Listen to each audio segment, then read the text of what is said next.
We've also wrestled, but wrestling's a little hard. It's this individual intense encounter, and we're not even talking about the fact that you can't eat. Remember, my brother used to always talk about this, it's intense, it's hard, it's like conditioning is, oh yeah, you're not gonna be able to eat by the way, too. So that's the kind of weight there. But it's an intense sport. A quote from Russ Grimm kind of made me always think about that, as a football guy. Russ Grimm said that there's no greater joy than moving a man from point A to point B against his will. And wrestling captures this encounter every single time. So it forces you to be able to function when you're uncomfortable and when you're tired. These are important. It's a stressful stimulus, and that stimulus teaches your mind and body to not only deal with that, but also to overcome it.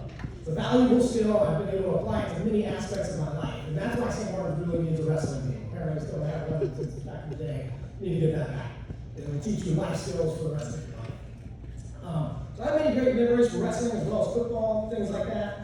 But the individual competitive nature of wrestling, like I mentioned before, really kind of emphasizes some of the low times. So I remember, my freshman year, I was a runner-up, and that loss stands out just as much as my 3 state titles. When I was a senior, my goal was to go undefeated, and I lost one match. Came back and beat them 3 times, but I lost one match, and that match there is what sticks out a lot to me as well. Now, over the years, some of the negatives and those losses tend to fade, and you start to remember the positives and the highlights and those things as well.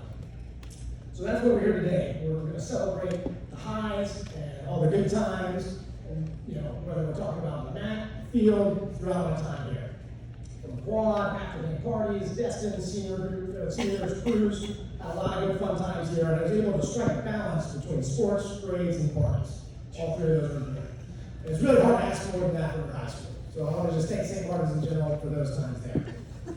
And obviously I want to thank, again, my family, coaches, friends, teammates, and of course St. Martin's Athletic Hall of Fame for this honor. I humbly accept this as the greatest and most accomplished wrestler in school history.